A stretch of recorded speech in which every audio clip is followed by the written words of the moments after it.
Los trastornos de la conducción auriculoventricular pueden aparecer como consecuencia de miocardiopatías de diferentes etiologías, miocarditis y por degeneración idiopática del sistema de conducción.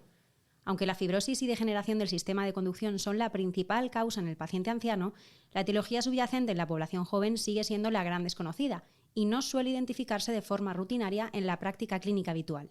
¿Cuándo realizar un estudio etiológico? ¿Qué implicaciones terapéuticas puede tener para el paciente y sus familiares? ¿Y qué tratamientos específicos están disponibles en la actualidad?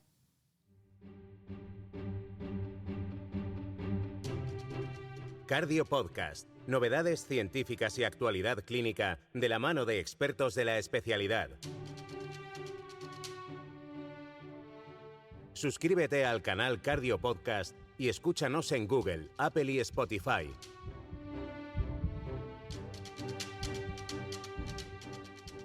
Estás escuchando Cardio Podcast, la actividad de la Sociedad Española de Cardiología coordinada por su grupo de jóvenes cardiólogos. Soy Alicia Ituarte, realiza Jesús Nicolás, y Lucía Matute, cardióloga en el Hospital Universitario Arnau de Vilanova de Lleida, modera el episodio de hoy. Hola, Lucía. Hola, Alicia, ¿qué tal? Lucía, ¿qué tema propones dedicar este programa?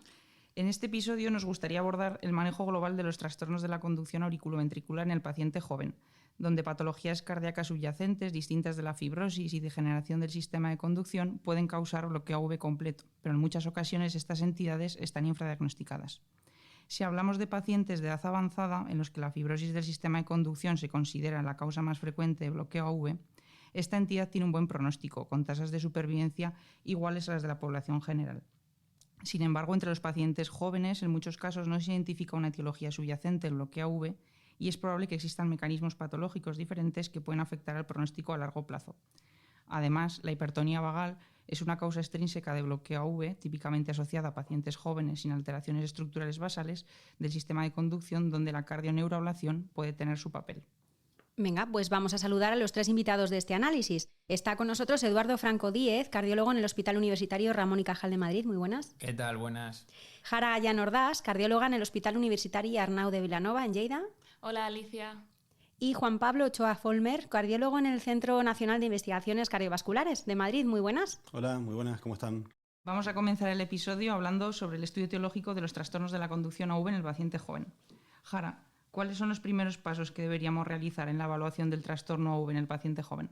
Como has comentado en la introducción, la verdad es que el estudio del trastorno de conducción AV en el paciente joven supone un reto diagnóstico y, de hecho, en la mitad de los casos, en las diferentes series publicadas, pues realmente no se conoce la etiología específica.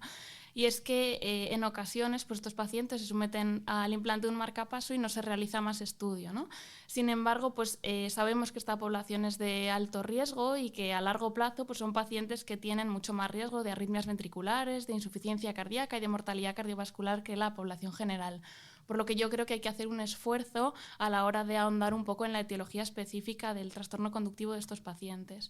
Entonces, más que las pruebas diagnósticas, yo creo que lo que tenemos que centrarnos es un poco en que no nos pasen desapercibidas algunas etiologías concretas que pueden tener una implicación pronóstica y que pueden cambiar el tratamiento de estos pacientes, ¿no? Entonces, yo creo que estas etiologías las podemos un poco dividir en 7 grupos, ¿vale? La primera serían las secundarias a fármacos, iónicos, metabólicas. La segunda pues, serían las inflamatorias, a destacar, por ejemplo, la sarcoidosis por su impacto pronóstico y la miocarditis de células gigantes. Luego, no olvidar la etiología infecciosa, que ya puede ser por una endocarditis complicada o, por ejemplo, por una miocarditis, por un Lyme o un Chagas, dependiendo del ambiente epidemiológico. Por su prevalencia, la enfermedad coronaria, que también puede debutar en forma de bloqueo AV. Las enfermedades por depósito, que sí que yo creo que ya las vamos teniendo todos en cuenta, la amiloidosis, el Fabry, sin olvidar la causa hereditaria y, como comentaremos creo a continuación, pues el reflejo cardioinhibitorio por sus implicaciones pronósticas, ¿no? Entonces yo creo que utilizando las pruebas que todos tenemos disponibles en el día a día, pues una anamnesis y exploración física muy exhaustivas, el electro en los casos que se puede interpretar, porque muchas veces estos pacientes pues tienen un escape infranodal que no podemos, o infragisiano, que no podemos valorar bien, y luego pues con una analítica básica y una eco, yo creo que con estas pruebas muy dirigidas a que no se nos escape nada de todo esto, pues después ya podemos valorar el hacer otras pruebas más avanzadas, ¿no? Bueno, yo coincido mucho con lo que dice Jara. Creo que sí, para resumir todo esto, lo primero que diría es que, claro, Creo que hay una tendencia que si alguien se pone un marcapaso de avanzada no tiende a indagar demasiado en todas estas cosas. Y cuando un sujeto joven llega, creo que hay que hacer mucho hincapié y sobre todo en la anamnesis, porque hay que ir más allá y profundizar en el estudio de ese paciente. Después supongo que hablaremos un poco de las cosas que hay que hacer, pero nombraste un montón de enfermedades. Entonces yo creo que lo primero es tener en cuenta que hay otras etiologías, pero que si vos no las vas a preguntar, probablemente muchas veces te termines comiendo cosas que pueden ser importantes, porque como dijiste bien, hay etiologías que tienen un pronóstico y un tratamiento diferente y que en donde la evolución de los pacientes es diferente. Yo creo que hay que ahondar mucho en la historia clínica, sobre todo dirigida a estas cosas, y también acordarnos de la historia tanto personal como familiar del paciente, ¿no? Porque esto puede tener implicaciones a nivel del paciente, pues por ejemplo a la hora de decidir el dispositivo, pero también nos puede servir para diagnosticar patologías que pueden ser graves en los familiares de nuestros pacientes. Una de las cosas que podemos hacer es extrapolar lo que hemos aprendido en otras cardiopatías, por ejemplo. Yo recuerdo que cuando llegó la parte de la insuficiencia cardíaca y la miocardiopatía dilatada, veía que muchos pacientes trasplantados, por ejemplo, ni siquiera se les interrogaba acerca de la historia familiar. Y tal vez una de las cosas que tenemos que tener en cuenta o empezar a pensar, que cuando un sujeto joven tiene trastornos de conducción o se implanta un marcapaso, deberíamos considerarlo una especie de cardiopatía familiar o enfermedad que puede ser potencialmente familiar o genética, y hay que tenerlo en cuenta. Mira, ahí yo estoy de acuerdo contigo con el tema de lo de la agregación familiar o considerarlo una posible enfermedad familiar o hereditaria, por lo menos. En ese aspecto, la verdad es que es verdad que hay una batería de pruebas que podemos hacer, analítica y ecocardiograma, como has dicho, Jara, de primera línea, pero mi impresión es que al final, en la gran parte de los pacientes, nos quedamos sin saber lo que les pasa simplemente con esas pruebas. La verdad es que nosotros intentamos hacer en nuestro centro casi siempre resonancia magnética, si es viable, porque el paciente no requiere de manera emergente un implante de marcapasos o estimulación transitoria, pero aún así, ya os digo, en el 90% podría decir de los casos es que nos quedamos sin saber lo que le pasa, y probablemente en esos casos pues haya una enfermedad intrínseca del tejido de conducción que sea genética y que no hemos llegado a descubrir. No sé qué opináis sobre en estos pacientes, por ejemplo, tirar de un estudio genético así a lo loco. Yo te lo compro porque hago cardiogenética, pero bueno, creo que se pueden seleccionar algunos pacientes, pero un poco yendo a ese punto, yo creo que ahí tal vez podemos identificar algunos marcadores que, por supuesto, no creo que haya que empezar. Creo que hay una de las cosas que suele pasar, y esto pasa en las cardiopatías o en cualquier otro lugar, y es que uno piensa que el estudio genético le va a resolver un montón de cosas, pero al final creo que el interrogatorio es súper importante. Yo desde ya que si hay otros miembros de la familia que tienen implantes de marcapaso a edad de joven, definitivamente consideraría un estudio genético. Después hablaremos un poco más de las etiologías, pero también no solo a veces es enfermedad del sistema de conducción, sino que este trastorno de conducción es la manifestación de una enfermedad o de una miocardiopatía que se manifiesta antes. Entonces, antecedentes de muerte súbita a edades tempranas, antecedentes de implante de marcapaso, antecedentes de miocardiopatía, interrogatorio sobre el paciente. Y yo creo que si alguna de estas cosas, que después discutiremos un poco más en profundidad, nos dan un signo de alarma, yo iría a un estadio genético, a pesar de que todavía la rentabilidad, bueno, entre comillas, les voy a poner, no es muy alta. ¿Y qué idea tenéis sobre cosas que poder hacer al paciente antes de tener que implantar el marcapasos? Porque claro, yo estoy un poco en el otro lado de la barrera, de que ingresa un paciente joven con un bloqueo auriculoventricular y me están diciendo desde las 8 de la mañana, este paciente que ha ingresado ayer tendríamos que poner un marcapasos, es muy joven, a ver si puede ir pronto a casa, y muchas veces es gente en la que no ha dado tiempo a hacer ninguna prueba, únicamente se le ha hecho un ecocardiograma así por encima, en urgencias y poco más. Pues tienes razón. La verdad es que esto yo creo que depende un poco del centro en el que nos encontremos y la de disponibilidad de algunas pruebas, ¿no? Por ejemplo, pues hay centros que no tienen capacidad de hacer una resonancia ingresados y mucho menos antes del implante, lo cual pues seguramente sería ideal. De hecho, hay algún estudio con una N pequeñita que ha demostrado que aumenta la rentabilidad diagnóstica en más del 50% de los pacientes, pero la realidad es que muchas veces la situación clínica del paciente no lo permite, y otras veces pues no tenemos disponibilidad. Entonces, pues yo creo que nos tenemos que guiar de inicio con las pruebas básicas, eso sí, muy orientadas a algunas etiologías que nos den un pronóstico especial, y si tenemos disponible las pruebas de imagen avanzada, pues idealmente hacer una resonancia, por ejemplo, antes del implante. El estudio genético lo puedes utilizar, pero el estudio genético tampoco lo vas a tener antes del implante del marcapaso, con lo cual pues esto tampoco te va a ser de utilidad en la fase aguda. Y tampoco el estudio genético te va, creo yo, a aportar demasiado para tomar una decisión de si ponerlo o no.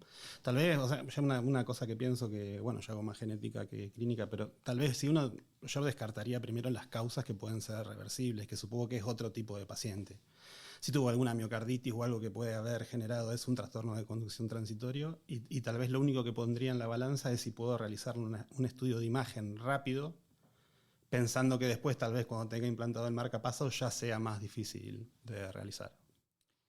Y con todas estas reflexiones que habéis hecho, ¿no? Tanto Eduardo, Jara como Juan Pablo, después de realizar estas primeras pruebas diagnósticas, digamos, más básicas que nos habéis ido comentando, no identificamos, como estamos hablando, una causa clara del trastorno de conducción AV. Vamos a centrarnos un poco más aquí en qué papel tiene para vosotros el estudio genético, Juan Pablo. Bueno, la experiencia, es verdad que tampoco hay una experiencia súper grande o de muchísimas cortes con muchísimos pacientes donde uno pueda decir, pero bueno, yo creo que primero, por la experiencia y por algunas cosas que se han publicado, que hemos publicado, lo primero que hay muchos de estos trastornos que al final son la primera manifestación de otra enfermedad. Entonces, es verdad que la rentabilidad que hay es entre el 10 y el 15%, pero al final te cambia muchísimo después lo que vos vas a hacer con esos pacientes cuando identificás que el trastorno de conducción, porque el pronóstico es totalmente distinto. Pasás de tener que poner un marcapasos y seguirás tu vida porque tenés un trastorno de conducción solo con el marcapasos, a tener una enfermedad que puede ser una miocardiopatía que sabes que va a evolucionar o que está dado por algún canal u otra cosa que sabes que es una enfermedad familiar. Entonces yo te diría que sería, y después bueno, podríamos decidir qué edad usamos como punto de corte para decir a quién le hago. Tal vez yo con menos de 50 años sería bastante partícipe, no es que haya un algoritmo, pero en mi mente con menos de 50 sería bastante permeable hacerle, porque la tasa de estudios positivos es más alta. Entre los 50 y los 60, tal vez si detecto cualquier cosa yo en el interrogatorio o en el examen físico, ya sea una prueba de imagen donde tenga alguna otra cosa, ya sea disfunción o hipertrofia, o tengo antecedentes familiares, o desde ya si tengo alguna manifestación extracardíaca o daño renal, sería partidario, dentro de investigar en profundidad cuál es la etiología, realizar un estudio genético que te pueda ayudar a eso. Yo creo que sí que tiene que salir de aquí la idea de que el estudio genético es una prueba importantísima, ¿no?, en esta situación clínica, y que nuestros oyentes pues que lo tengan en cuenta al mismo nivel que en otras patologías que tienen igual o incluso menor rentabilidad diagnóstica, como puede ser, por ejemplo, el síndrome de Brugada, ¿no? Sí, que todo el mundo lo tiene en la cabeza, pero por algún motivo en los trastornos conductivos pues a lo mejor no lo tenemos tan en cuenta.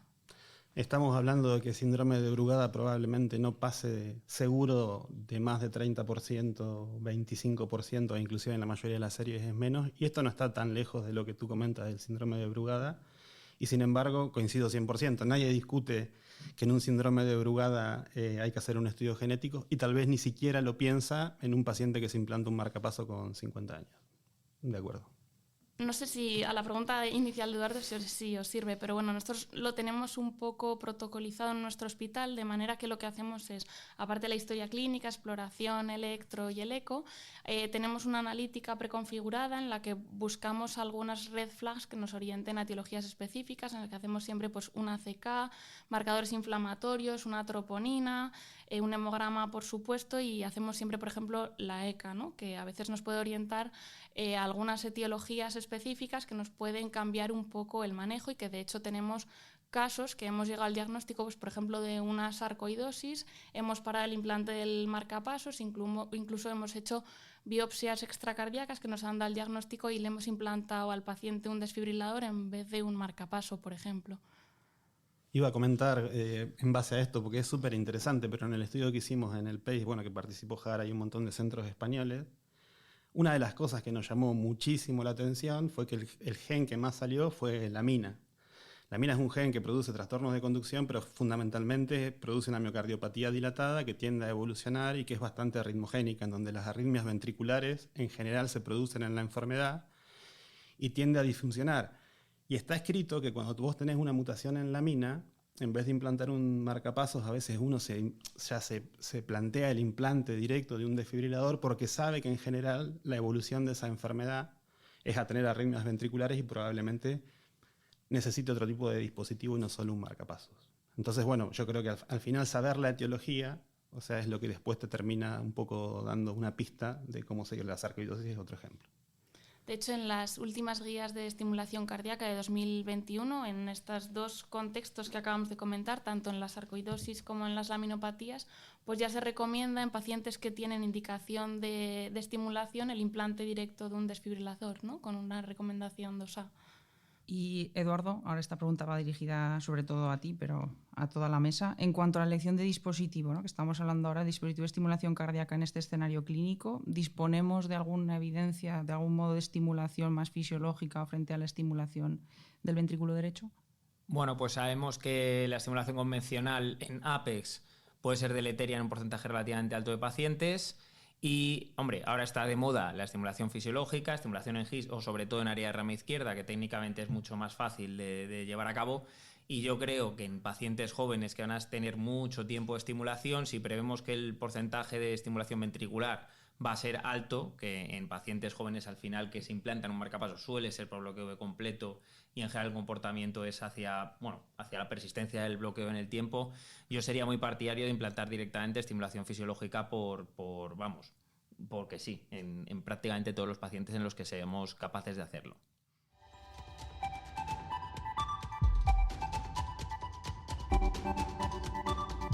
Estás escuchando Cardio Podcast. Y en la segunda parte de esta revisión de los trastornos de la conducción auriculoventricular en el paciente joven, vamos a preguntar a Eduardo Franco, Jara Gallán y Juan Pablo Ochoa sobre la cardioneuroablación como opción de tratamiento, ¿no, Lucía? Exacto, y para ello vamos a comenzar revisando una entidad como es el bloqueo V por hipertonía vagal.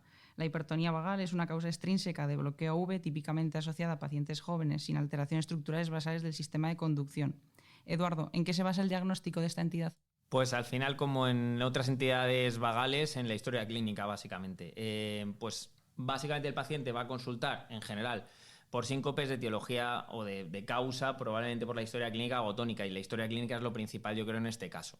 Es verdad que en estos pacientes con síntomas vagales, cuando vemos en la monitorización o en un holter que se les pide a los pacientes para ver qué hacen en su casa, bloqueo auriculoventricular, hay muchos médicos que se preocupan y piensan que algo se me está pasando porque la hipertonía vagal al final, cuando produce síntomas, suele provocar más bien bradicardia sinusal o pausas sinusales más que bloqueo auriculoventricular. Pero tenemos que tener en claro que también los bloqueos auriculoventriculares pueden estar producidos perfectamente por causa extrínseca, por causa vagal, y es una respuesta vagal perfectamente normal, como puede ser la bradicardización sinusal, el que nosotros lo veamos en pacientes que clínicamente su comportamiento es de síncopes o de síntomas vasovagales. Entonces, por lo tanto, la base es la historia clínica. Por otra parte, cuando vemos trazados de Holter o si hemos tenido suerte un electrocardiograma en el que hemos pillado la sintomatología y vemos un bloqueo auriculoventricular, si es extrínseco, típicamente va a haber bradicardización sinusal también asociada al bloqueo auriculoventricular, que en un bloqueo intrínseco pues no se vería, se vería más bien taquicardización sinusal. Entonces yo creo que eso es una clave que nos puede llevar al correcto diagnóstico en pacientes en los que tengamos dudas, el comportamiento del nodo sinusal durante la fase de bloqueo auriculoventricular. Si vemos que las ondas P se enlentecen también junto con la fase de bloqueo, nos ayuda a pensar que estamos en lo cierto al pensar que la causa es extrínseca y podemos estar bastante tranquilos con estos pacientes. Y en el tratamiento de esta entidad, Eduardo, ¿qué papel juega la cardioneuroablación?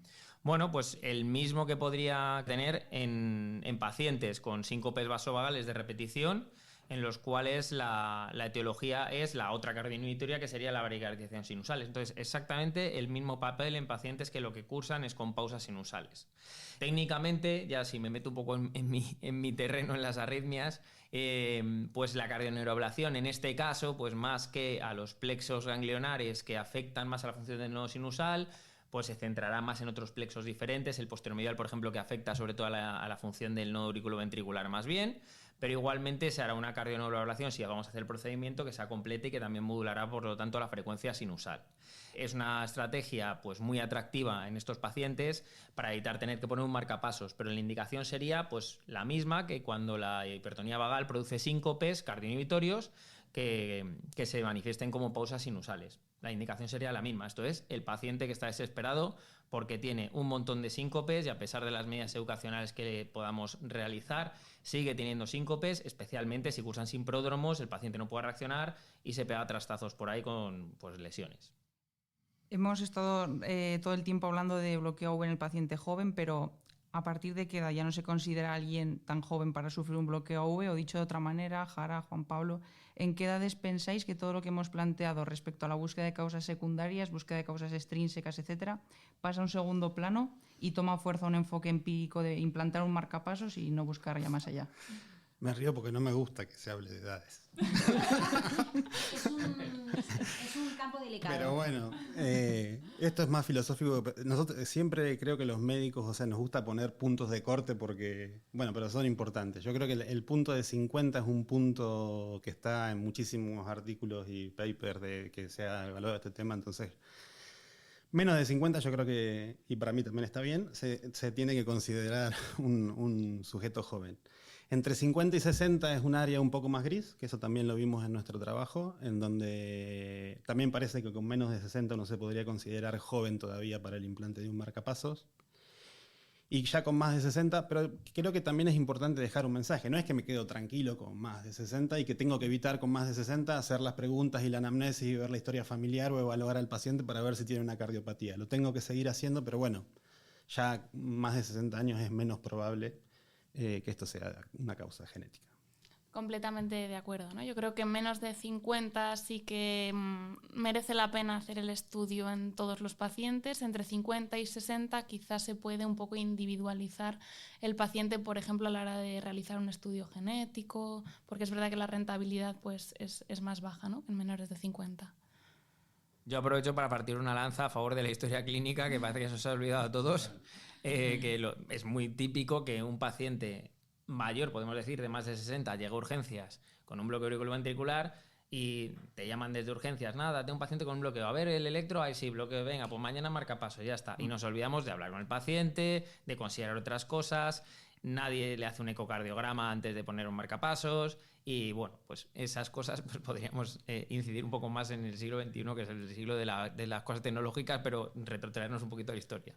Además es súper interesante porque cuando empezás a ver pacientes y buscar, porque esto no es tan común, pero empezás a ver, resulta que salen familias en donde detectás una mutación patogénica, empezás a ver la historia familiar y tenés 5 que se pusieron marcapasos. Claro, capaz que ninguno de esos 5 se los puso a los 40 años, pero entre los 50 y los 53 o 4, entonces el probando, el que vimos en ese momento, no es el primer caso de la familia.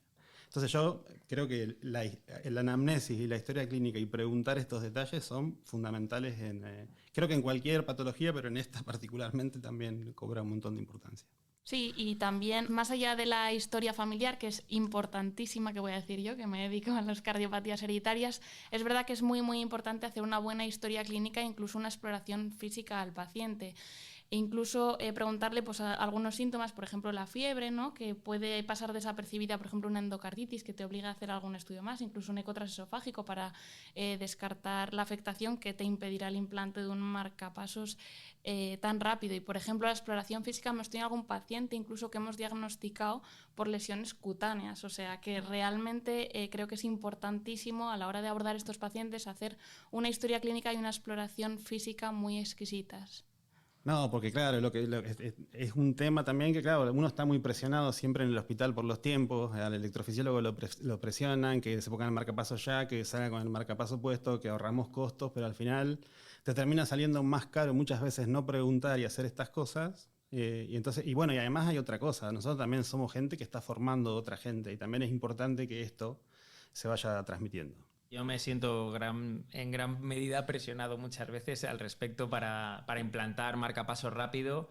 Bueno, que es lógico, ¿no?, querer que los pacientes se traten cuanto antes y se vayan para casa. Pero es verdad que en concreto en este ámbito de los bloqueos auriculoventriculares en gente joven merece la pena, yo creo, tener un poquito de calma y por hacer más pruebas diagnósticas antes de considerar el implante. Muchísimas gracias, doctores, por traer a esta mesa de Cardiopodcast el análisis de hoy. Es un placer haberos tenido con nosotros y esperamos que volváis a repetir en el futuro. Muchas gracias. Bueno, sí, muchas gracias. Yo me he sentido muy cuidado, muy contenido, así que se los agradezco en este momento. Muchas gracias y hasta la próxima.